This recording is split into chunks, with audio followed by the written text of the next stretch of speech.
हाँ, तो आज के बाद आपके प्रैक्टिकल में भी कोई मार्क्स नहीं काट सकता। बस आपको कुछ मेरी बातें बड़ी ध्यान से सुननी है।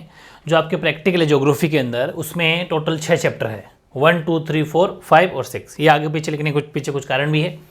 ये 6 चैप्टर के में 6 क्लास यानी कि एक तरीके से 6 वीडियो आपको मिलने वाले हैं।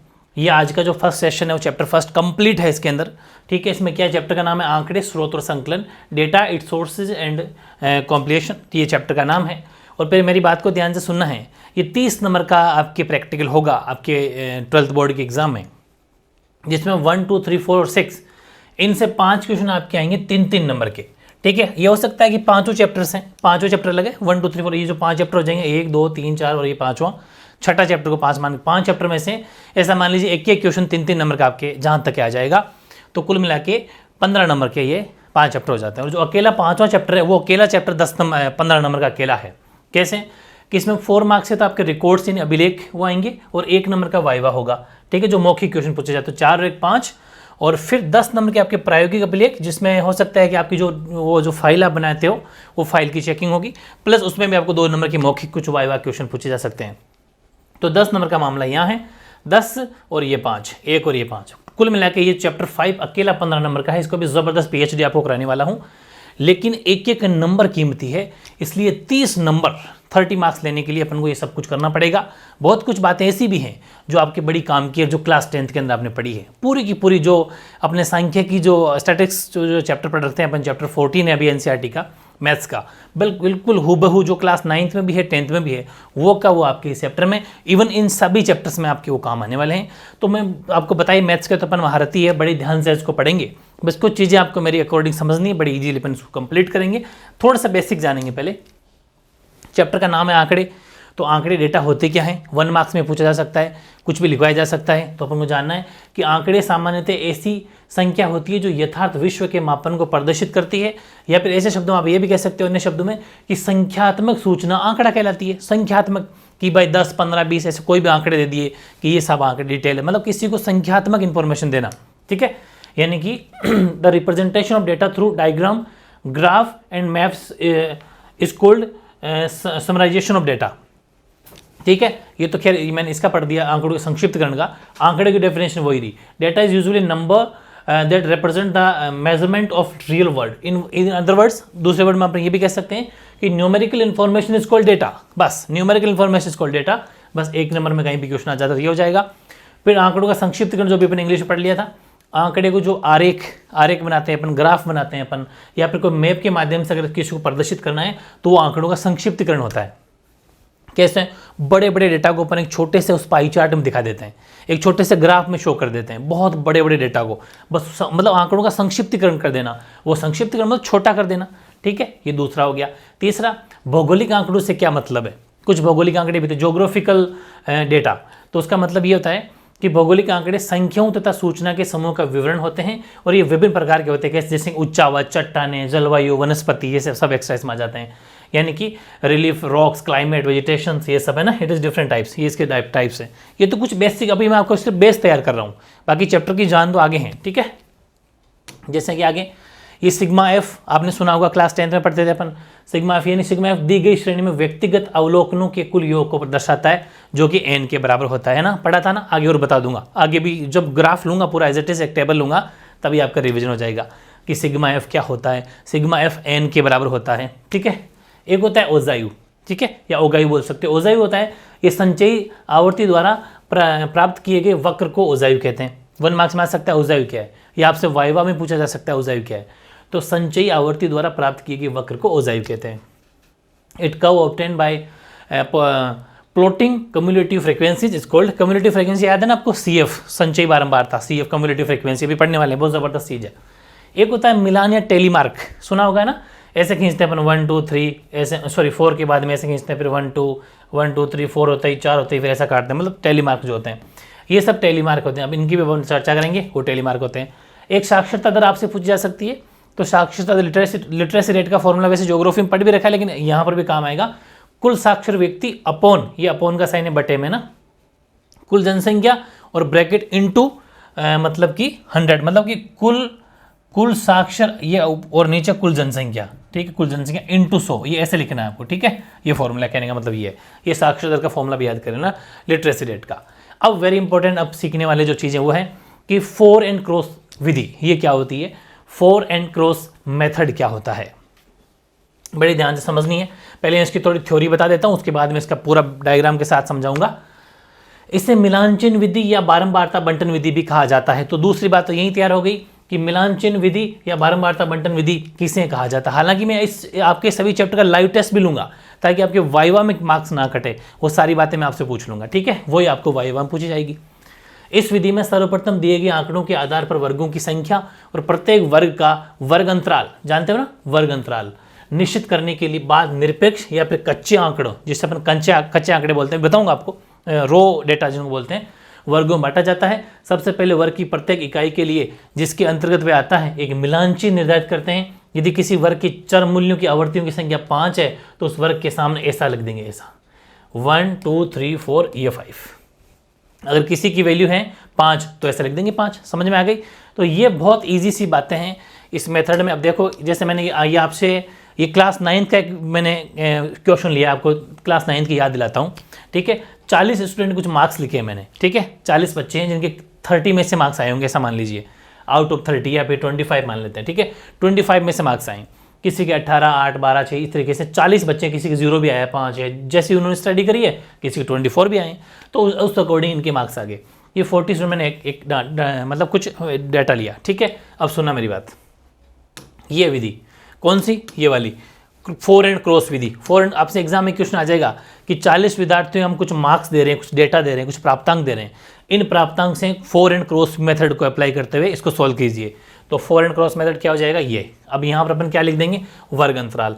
अब सुनो, वर्ग अंतराल का मतलब क्या हो जाएगा, क्लास इंटरवल। क्लास इंटरवल क्या होगा, जैसा कि आपको क्लास 9 और 10 पढ़ते भी थे, इसको पूरे ध्यान से पढ़ना है। क्लास इंटरवल अपने आप, हालांकि वहाँ पर तो लिखा हुआ भी आता है कि 0 से 5 ले लीजिए, 10 से 20 ले लीजिए, लेकिन अपन खुद भी सोच सकते हैं इसमें सबसे छोटी वैल्यू 0 है, 0 सबसे छोटी वैल्यू है और हाईएस्ट वैल्यू 24 है। इसका मतलब लगभग 25 तक मामला चलेगा।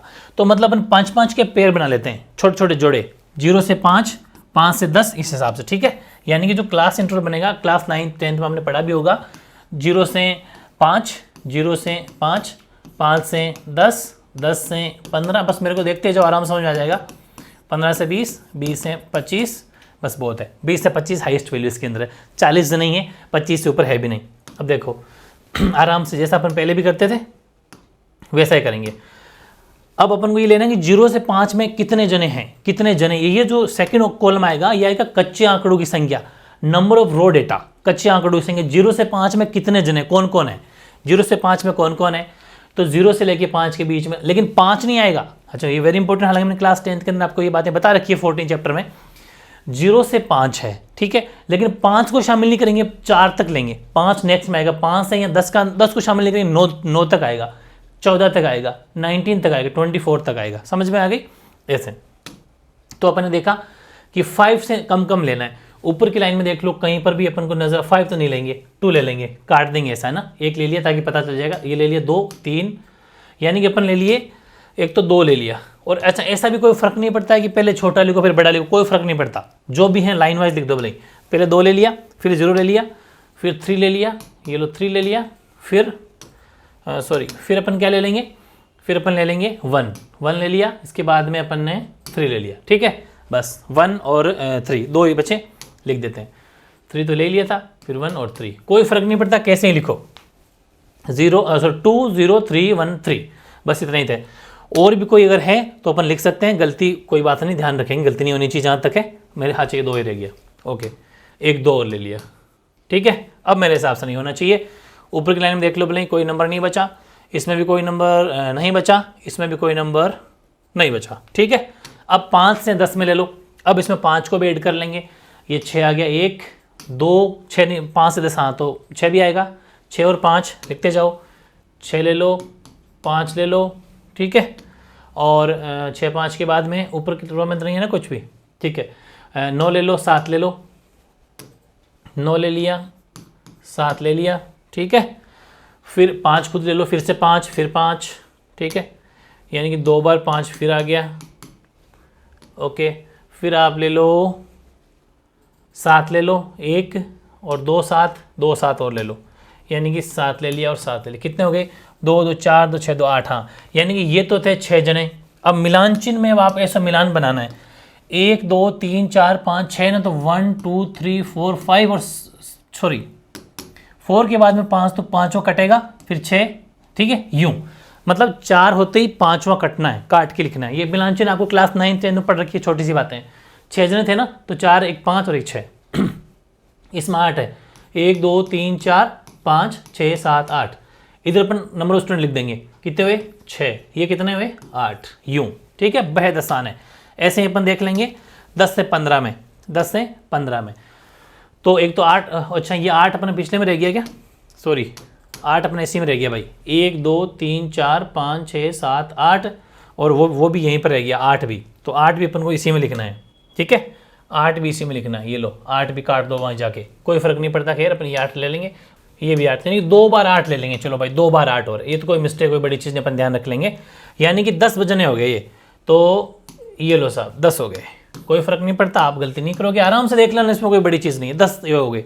फिर 10 से 15 में, 10 से 15 में देख लो, 10 से 15 में देखते हैं तो 1 10 से 15 तक ही लेना है, तो ठीक है 1 ले लिया, 2 यानी कि क्या क्या लिया अपन ने 12 12 के 2 ले लिए, 12 12 2 यानी कि 12 और 12 2 बार आ गए, ठीक है। फिर आगे चलो, 10 से 15 तक के बीच में ये 10 खुद आ जाएगा 1 और फिर 10 और 12 फिर लिख लो। ये तो भी क्या अपने को उल्टे पेज में जाना पड़ रहा है, वरना आपके पास में तो वो पेज पास में होगा तो इजीली संभल पाओगे। अपन को बार बार पीछे जाने की वजह से अपन थोड़ा मुश्किल कॉम्प्लिकेटेड पड़ रहा है, बाकी है नहीं, ठीक है। इसके बाद में 10 से 15 में 13 भी आ जाएगा, 13 भी आ जाएगा, 15 नहीं आएगा, 2 बार 13 13 और लिख दो, 13 और फिर 13, ठीक है। और फिर आप आ जाओ 10 खुद ले लिया, 10 तो 13 ले लिया, 10 और 13 और ले लेंगे, 10 और 13, 1 2 3 4 5 6 7 8 हो गए, ठीक है। मेरे हिसाब से 8 ही रहनी चाहिए, और तो कोई 10 से 15 में है नहीं, तो देख सकते हो 10 से 15 में और नहीं है, ठीक है। चलो फिर ये हो गए 1 2 3 4, ये 5 6 7 8, तो 8 ये हो गए। अब 15 से 20 में देख लेते हैं, 15 से 20 अपन देखें तो ये भी इसी में आ जाएगा 18 16, 18 ले लो, 16 ले लो और 16 फिर से ले लेंगे, तो ऊपर की रो तो कंप्लीट हो गई। और फिर इधर ले लो, कहाँ तक लेना था अपन को 15 से 20, तो 20 नहीं लेंगे, 20 नहीं आएगा, बाकी अपन ले लेंगे ये भी 15 खुद ले लेंगे, ये लो 15 ले लिया। फिर 20 नहीं लेंगे, 24 नहीं लेंगे, 18 ले लेंगे, 18 ले लेंगे, 17 16 ये ले लेंगे, 2 बार 18 1 17 16, ठीक है, 18 18 17 और 16, ठीक है ना। ये आ गया अपने, इसको थोड़ा नीचे लिख ले ताकि इजी पड़े अपने समझने के लिए। 20 से 25 में ये आ जाएगा, तो ये कितने जने हो गए 1 2 3 4 5 6 7 8 ये हो गए, 1 2 3 4 5 6 7 8, तो 8 ये हो गए, ठीक है। अब 20 से 25 कितने हैं वो देख लो, पीछे जो भी बचेंगे वो पूरे हो जाएंगे, लेकिन अपन को क्या इसमें लिखना पड़ता है 1 2 बार तो 23 लिख दो, 23 मतलब ये कच्चे आंकड़े अपन को लिखना पड़ता है और कुछ नहीं है, ठीक है। 2 लिख दिया, 10th में ये लिखना नहीं पड़ता था, एक 20 लिख लिया और मेरे हिसाब से 21, हाँ इसमें तो 2 ही है, 20 और 21, 20 और 21, ठीक है। एक ही क्वेश्चन को समझना, बाकी टाइम नहीं लगेगा। 20 24 20 और 24, ठीक है, 24 21 1 और 23 21 21 और 23, 1 2 3 4 5 6 7 8 8 ये हो गए, 4 5 6 7 8, ठीक। ऐड करने पर ये मैंने कहा था अभी जो स्टार्टिंग में बताया था ना आपको, सिग्मा एफ बराबर एन बराबर 40, ठीक है, बस ये होता है। तो टोटल सम 40 होना चाहिए, 8 8 16 24 30 40, बिल्कुल सही है, 40 और इसका मतलब हमारे 40 स्टूडेंट के पूरे। तो ये एक तरीके से इस हिसाब से आपको बनाना है। ये क्या था 4 and cross Vidhi, 4 and cross method exam में जब भी आए तो आराम से बना सकते हो ना, कोई बड़ी चीज़ नहीं, बेहद आसान है। नेक्स्ट देखो, कुछ छोटी मोटी मैं आपको और चीज़ें सिखाता हूँ, जैसे कि आवर्ती विवरण क्या होता है, एग्जाम आएगा आवर्ती विवरण क्या होता है, यानी जिसको अपन बोलते हैं फ्रीक्वेंसी डिस्ट्रीब्यूशन क्या होता है। तो देखो ये होता है कि किसी समग्र में प्रदर्शित विभिन्न चर मूल्यों के समक्ष आवर्तियों का क्रयविन्यास करना, क्रयविन्यास आवर्ती वितरण कहलाता है। हालांकि डेफिनेशन में उतना लोड ना लो, सीधा नीचे आ जाओ। एक्चुअली आवर्ती के प्रकार होते हैं 2, ये सबसे इंपॉर्टेंट चीज़ यही है बस, जो आपने क्लास 10th में अपन ने पढ़ी थी, साधारण आवर्ती सिंपल फ्रीक्वेंसी और संचय आवर्ती कम्युलेटिव फ्रीक्वेंसी। साधारण आवर्ती को अपन सिग्मा एफ से दिखाते हैं, याद है क्या, बिल्कुल याद है, जिसने 9th 10th पास करी उनको सबको याद है, जिसने पास नहीं करी उनको कैसे याद होगा। और सिग्मा एफ, और जहाँ तक मुझे विश्वास है सभी ने पास ही करा है एग्जाम देखिए। तो संचयी बारंबारता को तो सी एफ से दिखाते हैं, और ठीक है, और संचयी आवर्ती एन या सिग्मा एफ के बराबर होती है। ये ध्यान रखना, साधारण को तो एफ से दिखाते हैं, एफ से है ना सिग्मा एफ, और संचयी बारंबारता कम्युलेटिव फ्रीक्वेंसी सी एफ से दिखाते हैं। बस इतना सा याद रखना है कि आवर्ती दो प्रकार की होती है, साधारण आवर्ती यानी कि सिंपल फ्रीक्वेंसी जिसको अपन एफ से डिनोट करेंगे, दूसरा संचयी आवर्ती कम्युलेटिव फ्रीक्वेंसी जिसको अपन सी एफ से डिनोट करेंगे, जो कि एन या फिर सिग्मा एफ के बराबर होती है। बस सिंपल। और इसको टेबल में सिखाता हूँ। वापस हमें वही आंकड़े वापस लिए हैं, ठीक है, जो भी पीछे लिए थे। इससे इस टेबल को कैसे दिखाएंगे, ऐसे ऐसे एग्जाम में वर्ग अंतराल, ये कच्चे आंकड़े, ये आपके आवर्ती, और ये सी एफ, ये आप सी एफ सीखोगे। ये सी एफ सिखा देता हूँ, देखो ये सी एफ है, ब्रैकेट में देना सी एफ। सी एफ कैसे, सी एफ का मतलब याद है, कम्युलेटिव फ्रीक्वेंसी क्लास 10th में याद है ना, 6 का तो 6 लिख दिया जाता है। उसके बाद में उनको जोड़ते हुए मैंने यहाँ लिखा भी आपको ताकि समझ में आ जाए, क्योंकि बार बार टाइम वेस्ट नहीं करेंगे, ये चीज़ अपन करके आ रहे हैं अभी जस्ट पीछे, वही क्वेश्चन है ये, बस मैंने इसको लाइन वाइज जचा दिया, बाकी कोई फर्क नहीं पड़ता है, ठीक है। अब इस 6 को 10 में जोड़ा, यानी कि 10 और 6 को जोड़ दिया तो 16, फिर इसमें 8 जोड़ दी 24, इसमें ये 8 जोड़ दी 30, फिर 32 में 8 जोड़ दी 40, तो लास्ट में ये 40 आता है, ये एन, यही था एन, ठीक है। तो सिग्मा एफ इसकी वैल्यू और इस लास्ट वाले एन की वैल्यू बराबर होगी, यही तो अपन ने कहा था अभी। ये जो बात मैंने बताई ना आपको, पता चल गया ना इसमें कि कौन सा साधारण एफ होता है, कौन सा सी एफ होता है। देखो ये तो आपका एफ है, ये आपका सी एफ है, और यहाँ पर लिखा हुआ भी था कि सी एफ जो है, जो सी एफ है वो सिग्मा एफ के बराबर होती है। देख लो भले, सी एफ जो है सिग्मा एफ बराबर एन बराबर 40, और वो हिसाब की लास्ट सी एफ है 40, दोनों बराबर होती है। तो ये इस हिसाब की टेबल बनती है। ये भी आपको समझ में आ गया कि कैसे कम्युलेटिव फ्रीक्वेंसी कैसे निकाली जाती है। कैसे निकाली जाएगी कि जो एफ है उसको एज इट इज लिखना है, ठीक है, मतलब ये बढ़ते हुए क्रम में होती है, ठीक है ना, जिसको अपन कह सकते हैं ना आरोही क्रम में, असेंडिंग ऑर्डर में होती है ये हमेशा ध्यान रखना। सी एफ की एक ही पहचान है जो मैंने क्लास 10th में आपको बताई थी, हमेशा ये बढ़ते हुए क्रम में आपको नजर आएगी, और घटते हुए क्रम का मतलब वो एफ है, घटता हुआ या फिर कभी ज़्यादा कभी कम तो वो एफ है, वरना बढ़ते हुए क्रम में हमेशा सी एफ होती है, कम्युलेटिव फ्रीक्वेंसी होती है। ये सबसे बेस्ट पहचान है इसकी, ठीक है। अब अपन बात करते हैं अपवर्ती विधि की। अपवर्ती विधि क्या होती है, एक्सक्लूसिव मेथड क्या होता है। कुछ 2-4 मेथड ही सीखना, बाकी तो कुछ है ही नहीं ना। एक तो कम्युलेटिव फ्रीक्वेंसी सी एफ आप निकालना सीख गया अभी कभी, बस अब ये और देख लो। ये क्या होती है, इस विधि में एक वर्ग की ऊपरी सीमा दूसरे वर्ग की निचली सीमा, कैसे, जैसे मैंने लिख दिया 30 से 40 है ना, तो 30 से 40 के अंदर बताओ, 20 से 10 मान लो, 20 से 30, 20 से 30 में निचली सीमा कौन सी है, लोअर लिमिट 40 है और अपर लिमिट 30 है, ऊपरी सीमा 30 है, ठीक है। यही तो कहेंगे कि उच्च सीमा 30 है, जो कि अगले वर्ग नेक्स्ट कौन आएगा भाई, ये अगर 20 से 30 है, अगली 30 से 40 होगी, बड़ी ध्यान से समझना। अगर ये 20 से 30 है, ये लोअर लिमिट है, अपर लिमिट है, ये निम्न है और ये उच्च है, ठीक है, जो कि उच्च सीमा 30 है, जो कि अगले वर्ग जो 30 से 40 आएगा उसकी निम्न सीमा है, बिल्कुल सही है 30 से 40 की। अभी तो इन दोनों में 30 अपर है, लेकिन नेक्स्ट में 30 लोअर है, बस यही बात कहने का मतलब है। ये कहा जाता है अपवर्ती, यानी कि जो नेक्स्ट आगे आने वाले की हमेशा कम होती है जब खुद अपने आप में ज़्यादा होती है। कैसे कि 20 से 30 है, 30 में सबसे ही अपर लिमिट है, ऊपरी सीमा है, लेकिन जब अगली आएगा जो क्लास आएगी, क्लास इंटरवल जो वर्ग अंतराल आएगा 30 से 40, उसमें लोअर लिमिट हो जाएगी। फिर नेक्स्ट में, अब इसके अंदर 40 अपर लिमिट है, नेक्स्ट में 40 से 50 जब आएगा तो 40 लोअर लिमिट हो जाएगी। बस ये सिस्टम चलता रहता है, बस यही चीज़ है, ठीक है। ये ध्यान रखना कि किसी भी वर्ग की ऊपरी सीमा के बराबर मूल्य की इकाई उसी वर्ग में सम्मिलित नहीं की जाती, बल्कि अगले वर्ग में सम्मिलित की जाती है।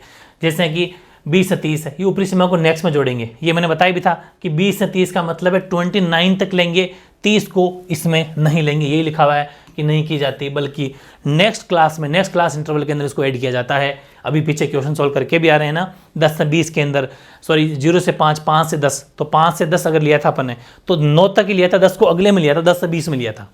समझ में आ गई, ऐसे यानी कि 20 से 30 का मतलब है 20 से लेके 29 तक लेंगे, 30 से 40, 30 खुद वो इसमें लेंगे, 30 से लेके 39 तक लेंगे, 40 को नेक्स्ट में लेंगे। ये सिस्टम चलता रहता है, जो क्लास 10th में पढ़ लिया था। ये एक एग्जाम्पल ले लो, इसी मेथड का है, किसका, अपवर्ती विधि का। वही ले रहा हूँ बार बार ताकि टाइम वेस्ट ना हो। ये 5, 10, 15 ये हो गया, एफ अपना आप निकाल रखा है, ये सी एफ 6 की 6, 16 ऐड कर दिया, 8 24, 8 फिर जोड़ा 32, फिर जोड़ा 40, ठीक है 40। बहुत सिंपल है, मैथ्स पढ़ के तो मज़े आ रहे होंगे, बहुत ही सिंपल चैप्टर है ये। इस हिसाब से ये निकाली जाती है अपवर्ती विधि। ये अपवर्ती विधि से सी एफ निकालना है, ठीक है। एस एफ से सी एफ। फिर एक तो समावेशी विधि, इस विधि के अंतर्गत क्या होता है, देखो ये तो समझ में आ गया आपके, इसमें क्या होगा 10 से 20, 20 से 30 ये वाला सिस्टम रहेगा। लेकिन ये जो समावेशी है ना, ये समावेशी जो मेथड है, समावेशी जिसको अपन इंक्लूसिव मेथड बोलते हैं, इसमें ऐसा नहीं है। इसमें एक वर्ग की ऊपरी सीमा के बराबर मूल्य की इकाई उसी वर्ग में सम्मिलित किया जाता है। जैसे कि ये देखो, इसमें समझ में आएगा 0 से 9, 10 से 19, 0 से 9, 10 से 19, 19 से 20। इसका मतलब है कि 0 से लेकर 9 तक यही शामिल होगा पूरा, आगे 10 से 19 है। फिर यहाँ एक बटा के एक चलता है, ये लिखा हुआ भी बात है इसके अंदर है। देखो इस विधि के साधारणतया एक वर्ग की उच्च सीमा तथा उससे अगले वर्ग की निम्न सीमा में एक का अंतर होता है। हमेशा ध्यान रखना, यहीं से वाइवा में क्वेश्चन पूछा जाएगा कि ऐसी कौन सी विधि है जिसमें एक बढ़ा के लिखते हैं या फिर एक का अंतर होता है, कि डिफरेंस होता है, समावेशी विधि यानी कि इंक्लूसिव मेथड। लेकिन ये जो मेथड था इतने ये अपवर्ती वाला एक्सक्लूसिव, इसमें ऐसा नहीं होता, ये तो कंटिन्यू है। लेकिन यहाँ पर एक बढ़ा के लिखनी है। आई थिंक आपको समझ में आ गई। 0 से 9, 10 से 19, 20 से 29, बेहद आसान है। अब देख लो, ये मैंने अपन वही ले लिया, तो सी एफ क्या हो जाएगी, एक बार कलर चेंज कर लेते हैं। सी एफ में ये हो जाएगी 4, फिर इसको इसमें जोड़ दो, ठीक, ये हो जाएगा 9, इसमें जोड़ दो, 9 में 5 जोड़ दिए तो 14, 14 में 17 जोड़ दिए, सॉरी 7 जोड़ दिए तो 21, 21 में 6 तो 27, 27 में 10 तो 37, 30 में 7 में 8 जोड़ देंगे तो 8 7 45, 45 में आप 6 जोड़ दो तो 51, 51 में 5 जोड़ दो तो 56, और 56 में 4 जोड़ दोगे तो 60। देख लो, बोले ये 60 और ये 60 बिल्कुल बराबर आने चाहिए। यही तो लिखा हुआ है, सिग्मा एफ बराबर एन बराबर 60। ये अपने आप में पहचान होती है। जैसे देखो ये पीछे हो वापस, ये देखो ये 40 तो ये भी 40। हमेशा ध्यान रखना, अपने खुद के सॉल्यूशन की खुद ही जांच कर लेना कि इस सी एफ का लास्ट का जो सम होगा कम्युलेटिव फ्रीक्वेंसी का, संचयी बारंबारता का, संचयी बारंबारता का, और ये है बारंबारता, ठीक है, हिंदी में ये बारंबारता संचयी बारंबारता का लास्ट का सम और एफ का सम हमेशा बराबर होगा। अगर नहीं आ रहा है तो एक बार फिर चेक कर लेना, आपसे गलती हो गई है, ठीक है, बस ये सिंपल है। ये समावेशी विधि है, ध्यान रखना, वेरी इंपॉर्टेंट। अब आवर्ती बहुभुज, ये जानते होंगे, जैसे अपन बनाते थे, ऐसे रेक्टेंगल की शेप में बनाते थे, वो वाला। इसमें सर्वप्रथम ग्राफ पेपर में क्षैतिज अक्ष पर वर्ग अंतराल तथा ऊर्ध्वाधर अक्ष पर आवर्ती विद्यार्थियों की संख्या वगैरह को दिखाकर दंड आरेख बनाया जाता है। दंड आरेख जो बनाते थे अपन, यानी कि जिसको अपन हॉरिजॉन्टल एक्सिस ग्राफ पेपर बनाते हैं in the first bar graph, इसको अपन बार ग्राफ बोलते हैं। क्लास 9 10 में याद करो बार ग्राफ कैसे बनाते थे, बस आगे देखने की जरूरत भी नहीं है, बार ग्राफ देख लेते हैं। ये इसके क्वेश्चन ले लिया मैंने कि ये लो साहब, दी गई सारणी, अब आप सोच रहे होंगे टेबल है कहाँ, टेबल आगे है, ठीक है। दी गई टेबल से आपको एक फ्रीक्वेंसी पॉलीगॉन बनाना है, आवर्ती बहुभुज बनाना है। एग्जाम अगर क्वेश्चन आ जाए तो देखो ये वैल्यू दे रखी है, इससे आपको क्या करना है, 10 से 20, 20 से 30, 30 40, 40 50 60 दे रखा है। फ्रीक्वेंसी 3 5 6 8 6 जो भी दे रखी है, इसी को क्वेश्चन दे दिया और आपसे कह रहा है कि फ्रीक्वेंसी ग्राफ बनाओ, वो टेबल बनाओ, ठीक है। तो कैसे बना देंगे, बेहद आसान है, अपने मन से जो क्लास 10 9th में अपने बनाए थे, 10th बनाते थे, वैसे ही यहाँ 0 ले लेंगे, ठीक है। और ये जो 10 से 20 है क्लास इंटरवल, यहाँ ले लेते हैं अपन 10 से 20, ठीक है, 10 से 20, यहाँ ले लेते हैं अपन 20 से 30, यहाँ 30 से 40, ठीक है, 40 से 50, 50 से 60, हाँ ये 60 तक है, 50 से 60, 52 60। इधर आप काउंटिंग ले लो, हाईएस्ट कितनी 8 है ना, तो भले एक एक ले लो, भले 2 का गैप ले लो, एक ही बात है, जैसे नंबर होंगे उस हिसाब से आप ले सकते हैं। मेरी बात को ध्यान से समझना, क्या कहना चाह रहा हूँ। अभी मैंने 1 2 3 4 5 6 7 8 चलाए, अगर यहाँ पर नंबर कुछ ज़्यादा हो तो आप 2 4 6 8 10 12 14 चला सकते हो, या 3 की टेबल चला सकते हो, कोई फर्क नहीं पड़ता, ठीक है। अब इसको ग्राफ में उसमें शो कर देंगे कि 10 से लेके 20 में 3 है, 10 से लेके 20 में, ये 10 से 20 है, 10 से 20 में 3 है, तो आप क्या करेंगे, जैसे वो आपको ग्राफ के अंदर इजी बनेगा, जो कॉलम बने होते हैं उसमें सीधे सीधे, तो ऐसे 10 से लेके 20 के 3 की सीधे बढ़ा देंगे, ये लो 10 से लेके 20 में 3 बन गया, ठीक है, 10 से 20 की सीधे में 3 हो गया। फिर 20 से लेके 30, 20 से लेके 30 में 5 है, तो 20 से लेके 30 में ये देखो 5 की सीध में ये बन गया, ये 5 है, ठीक है। ऐसे ही 30 से 40 में, 30 40 में 6 है, तो थोड़ा सा आगे ऊपर नीचे हो सकता है, एडजस्ट कर लेना, आपके ग्राफ पेपर नहीं है, ग्राफ के अंदर सही बनेगा। हालांकि ग्राफ ले सकता था, मैं लिया नहीं है, अपने पास भी ग्राफ है इसमें, लेकिन लिया नहीं है। 40 से 50 में 8 ले लेते हैं, ये लो साहब, ठीक है, ये 8। अब आपको कुल मिला के समझना है। फिर 50 से 60 में ले लिया अपन ने, सपोज ये लगभग 6, ठीक है, ये लो साहब, बस सिंपल ग्राफ बना लिया। अब आप चाहो तो इसके जो बिल्कुल बीचों बीच जो पॉइंट होता है ये मिड, ठीक है, क्लास 9 10 में याद करो, याद है क्या, हाँ याद कर लो, वही चीज़ें हैं। इसको भी आप चाहो जैसे मिला सकते हो, ठीक है, कोई फ़र्क नहीं पड़ता, बस सिंपल इस तरीके से ये तैयार हो जाएगा। तो कोई मुश्किल बिल्कुल भी नहीं है, इसे बोल देंगे अपन क्या बोलते हैं, आवर्ती बहुभुज। ठीक है, एग्जाम अगर पूछा तो ये बना देंगे, कुछ वैल्यू दे रखी होगी फटाक से खींच देना। एक होता है ओजायु निर्माण की कुछ विधियां होती है। तो ओजायु क्या होता है क्लास, हालांकि मैंने शुरू में बता दिया आपको ओजायु क्या है, लेकिन ओजायु के कुछ मेथड भी है। ओजायु के दो मेथड है, एक कमतर विधि यानी कि लेस देन मेथड, और एक होता है अपनी, इसमें भी एग्जाम्पल अलग ले लेता हूँ। एक तो लेस देन है, एक मोर देन है, अधिकतम विधि। एक तो कमतर विधि लेस देन मेथड, जैसे क्लास 10th में याद करो पढ़ते थे ना, 10 से कम, 20 से कम, लेस देन 10, लेस देन 20, है ना, चैप्टर नंबर 14 स्टैटिक्स वाला। हालांकि आरबीएससी के अंदर हो सकता है कुछ अलग हो, मैं सीबीएसई एनसीईआरटी कोर्स की बात कर रहा हूँ, लेकिन आपने वो चैप्टर पढ़ा जरूर है। ठीक है, स्टैटिक्स वाला, सांख्यिकी वाला जो चैप्टर है वही है बस।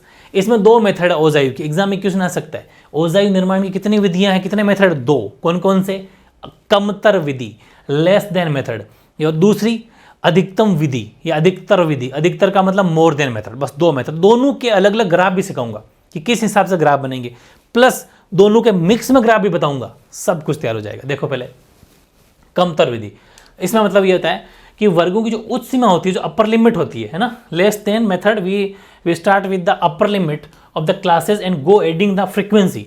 अपर लिमिट जो होती है ना, उसमें उससे शुरू करते हैं, और इसमें क्या होगा कि इसमें पिछली आवृत्ति को अगले वर्ग की आवृत्ति से जोड़ते जाते हैं।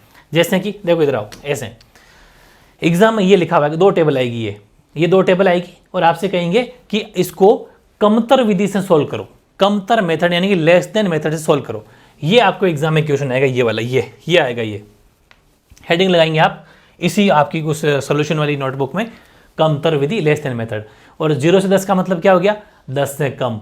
10 से कम, भाई 0 से 10 का मतलब क्या होता है कि 10 से कम लेना है, 10 खुद को नहीं लेना है। 10 खुद को कहाँ लेना है, नेक्स्ट में लेना है, नहीं तो ये तो मैंने बता चुका ना अभी आपको, वही चीज़ है।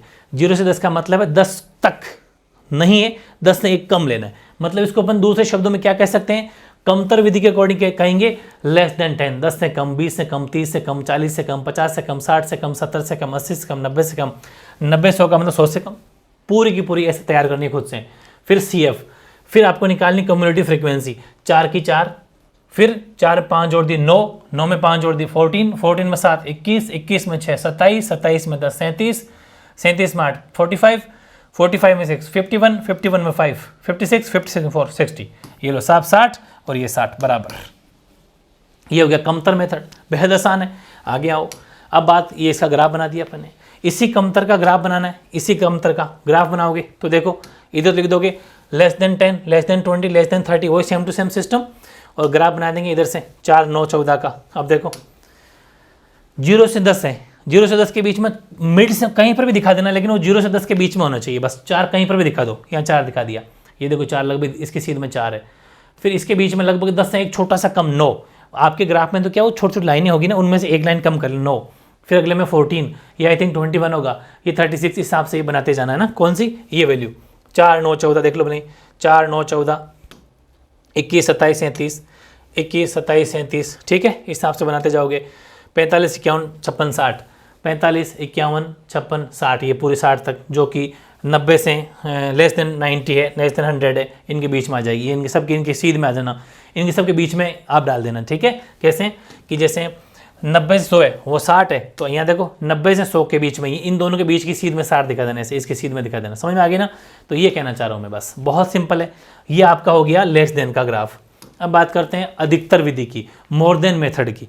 मोर देन मेथड क्या है, इस विधि में आलेख निर्माण वर्ग की निम्न सीमा से शुरुआत की जाती है, और इसमें संचयी आवृत्ति से प्रत्येक वर्ग की आवृत्ति को घटा देते हैं, उसमें जोड़ देते हैं। जैसे कि ये देखो ऐसा एग्जाम आएगा, वही सेम टू सेम क्वेश्चन आ सकता है ऐसा। मैंने एक चीज़ और लिखी है, हालांकि ये क्वेश्चन आपके एग्जाम में नहीं भी आ सकता, आपके एग्जाम में सिर्फ इतना सा भी दे सकते हैं, सिर्फ 2 टेबल ये दे देंगे और ये दे देंगे। लेकिन मैं आपको चाहता हूँ कि ये भी सिखाऊं। कैसे कि वहाँ पर ने क्या शुरू किया था 0 से 10, लेकिन इसमें होगा 0 से 100, फिर 10 से 100, फिर 20 से 100, फिर 30 से 100। मतलब इसमें 0 से 100 के बीच में सारे रिजल्ट आएंगे, उल्टा चलेगा ये 0 से अधिक। इसका मतलब क्या होता है भाई, वो तो था 0 से कम, 10 से कम, ये है 0 से अधिक, मोर देन 0। क्या मतलब हो गया, इसका मतलब हो गया 0 से अधिक। तो एक बात बताओ, 0 से अधिक तो पूरे के पूरे 100 ही होंगे ना भाई, 0 से अधिक तो पूरे 100 ही होंगे। तो इसका मतलब है 0 से लेके 100 पूरा क्लास का क्लास इसमें आ गया, वर्ग अंतराल पूरा आ गया। फिर नेक्स्ट है 10 से अधिक, तो 10 से लेके 100 तक। फिर 20 से अधिक, 20 से लेके 100 तक। 30 से अधिक, 30 से 100 तक, 40 से 100 तक, मेरी बात समझ में आ गई ना। वो कम था, ये देखो यहाँ पर ये कम था, मतलब 0 से 10, 10 से कम है, 20 से कम है, लेकिन ये ज़्यादा है। बहुत नई चीज़ सिखा रहा हूँ, बहुत तगड़ी चीज़ है। सिविल सर्विसेज में 6 नंबर के क्वेश्चन आते हैं सीधे सीधे, ये ध्यान रखना इस चीज़ का।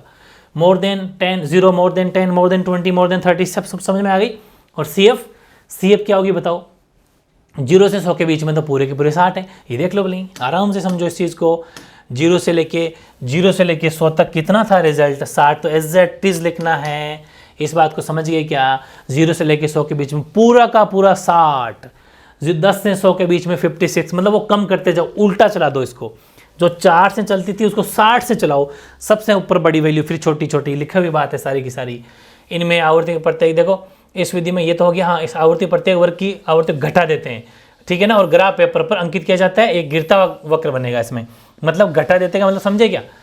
पहले 60, फिर 56, मतलब इसमें माइनस करते चले जाएंगे, 60, 56, 61, घटती सबसे कम चली जाएगी, ठीक है। इसमें ऐसा ग्राफ बनेगा, जबकि उसमें जोड़ता हुआ चला जाएगा, इसमें घटता हुआ जाएगा।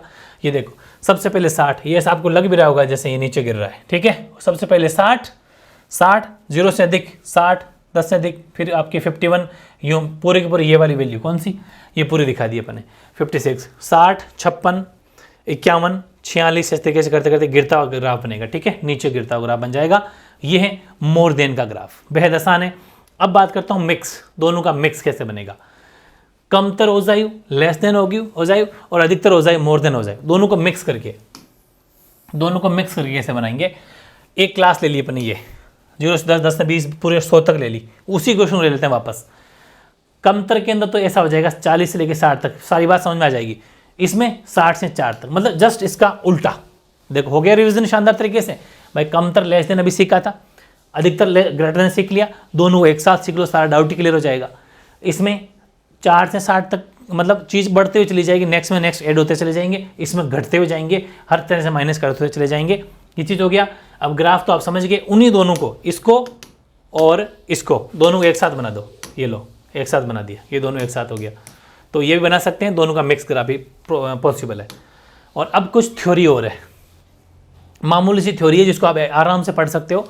एग्जाम में आएंगे आंकड़े कितने प्रकार के होते हैं, तो आप लिखेंगे आंकड़े 2 प्रकार के होते हैं, प्राथमिक आंकड़े और द्वितीयक आंकड़े, ठीक है, यानी कि प्राइमरी सोर्सेज और सेकेंडरी सोर्सेज। पहले अपन बात करेंगे प्राथमिक आंकड़ों की। तो जो आंकड़े किसी अनुसंधानकर्ता या संस्था या संगठन के द्वारा पहली बार व्यक्तिगत रूप से एकत्रित किए जाते हैं, उन्हें हम प्राथमिक आंकड़े कहते हैं। इस कारण इन आंकड़ों को मौलिक आंकड़े भी कहते हैं। कभी कभी ऐसा एग्जाम आ जाए कि मौलिक आंकड़े किसे कहते हैं, तो एक ही बात है, प्राथमिक और मौलिक एक ही बात है। यानी कि the data which are collected for the first time by an individual or the group of individuals, institutions या organization are called primary sources of the data. For this reason figures are also called fundamental figures भी कहते हैं इसको। दूसरा, इसकी कुछ विधियां भी है। देखो 2 पढ़ रहे हैं अपन, एक तो प्राथमिक और द्वितीयक। पहले अपन प्राथमिक की बात करें, द्वितीयक की भी बात नहीं कर रहे हैं। ये देखो नंबर 1 लगा दिया अपने प्राथमिक, फर्स्ट अपने प्राइमरी लगाया है। अब प्राइमरी की ही कुछ विधियां हैं, प्राथमिक आंकड़ों कुछ मेथड है। प्राइमरी डेटा मेथड कौन कौन से? पहला है व्यक्तिगत प्रेक्षण। इसमें क्या आएगा? इसमें आएगी धरातल की बनावट कैसी है, ठीक है, यानी कि टेक्सचर ऑफ लैंड, जमीन कैसी है, मिट्टी के सॉइल, टाइप्स ऑफ सॉइल, मिट्टी के प्रकार हैं, प्राकृतिक वनस्पति हैं, इनको सीधे सीधे रटना है। सीधी बात यही है कि व्यक्तिगत प्रेक्षण में कौन कौन आता है और हमारे मतलब पर्सनल ऑब्जर्वेशन में कौन आता है। इसी का दूसरा है साक्षात्कार यानी कि इंटरव्यू, प्रश्नावली यानी क्वेश्चनर, अनुसूची यानी कि शेड्यूल। ये 4 आपको इसके अंदर पढ़ने फर्स्ट में, ठीक है। साक्षात जानते हो इंटरव्यू क्या होता है, सब जानते हो ना। इसमें सूचनादाता जो होता है ना, वो व्यक्तिगत संपर्क स्थापित करके वार्तालाप, एक तरीके से बातचीत के, सब जानते हो, इसके बारे में पढ़ने की जरूरत नहीं है। प्रश्नावली क्या होती है? इस विधि में अनुसंधानकर्ता अपने अनुसंधान विषय से संबंधित समस्त प्रश्नों की एक प्रश्नावली तैयार, जैसे अपन पढ़ते हैं ना 8.1 प्रश्नावली 8.2 है ना, वैसे ही तैयार करता है। इसमें प्रत्येक प्रश्न के सामने उसके समस्त संभावित कुछ आंसर लिख दिए जाते हैं और आपसे पूछेगा इसमें से कौन सा, इज लाइक MCQs, ठीक है। और फिर अनुसूची schedule, in this also question related investigation are given but the answer to the question return in it are written by an enumerator by asking the informant. यानी इसमें भी जांच पड़ताल जुड़े प्रश्न दिए जाते हैं, परंतु इसमें लिखे गए प्रश्नों का उत्तर किसी प्रगणक के द्वारा सूचनादाता से पूछकर लिखे जाते हैं कि बोलो क्या लिखूं, ऐसा अनुसूची होता है। आपको सिर्फ नाम याद कर लोगे वो बहुत है। नंबर अपन बात की प्राथमिक आंकड़े, प्राइमरी सोर्सेज, उसमें अपन ने बात की थी इनकी विधियां, व्यक्तिगत प्रेक्षण यानी कि पर्सनल ऑब्जर्वेशन। नंबर 2 साक्षात्कार इंटरव्यू। नंबर 3 प्रश्नावली यानी कि क्वेश्चनर, और नंबर 4 अनुसूची यानी शेड्यूल। ठीक, अब बात करते हैं अपन नंबर 2 लगाएंगे आप यहाँ पर द्वितीयक आंकड़े, सेकेंडरी सोर्सेस क्या होते हैं? वे आंकड़े जिन्हें कोई अनुसंधानकर्ता स्वयं एकत्रित न करके, उसमें तो था स्वयं करके, ये देखो व्यक्तिगत करके, इसमें क्या था प्राथमिक में अनुसंधानकर्ता पहली बार व्यक्तिगत रूप से, मतलब खुद पर्सनल, खुद इंडिविजुअल, लेकिन यहाँ पर खुद न करके किसी प्रकाशित अथवा अप्रकाशित स्रोत से प्राप्त करता है, वो द्वितीयक कहलाता है। ठीक है, those data which are not collected by any researcher या फिर experimenter himself but obtain from any published और unpublished sources are called secondary data. ठीक है, और इसके कौन कौन से स्रोत हैं, मतलब जैसे उसमें अपने मेथड पढ़े थे, विधियां पढ़ी थी ना, वैसे इसमें भी द्वितीयक आंकड़ों के स्रोत भी है, कुछ सोर्सेज भी है। कौन कौन से? जैसे कि प्रकाशित में क्या आएगा? सरकारी प्रकाशन आएंगे इसके अंदर, यानी कि पब्लिश सोर्स के अंदर क्या आएगा? गवर्नमेंट पब्लिकेशन, जैसे कि जनगणना हो गई, सर्वेक्षण रिपोर्ट हो गई, भारतीय मौसम विज्ञान। एग्जाम में क्वेश्चन आएगा कि जनगणना, सर्वेक्षण रिपोर्ट ये कौन से आंकड़े में आते हैं, तो आपके आंसर होगा द्वितीयक आंकड़े में आते हैं। फिर आपसे पूछ सकते हैं कि ये जो है प्रकाशित साधन में आते हैं या अप्रकाशित साधन में आते हैं, मतलब ये प्रकाशित में आते हैं, मतलब इनको पब्लिश किया जाता है, तभी तो अपन कहते हैं 2011 की जनगणना में ये डाटा लिखा हुआ है, मतलब ये चीज़ें सब कुछ पब्लिश है, पब्लिश की हुई चीज़ें होती है।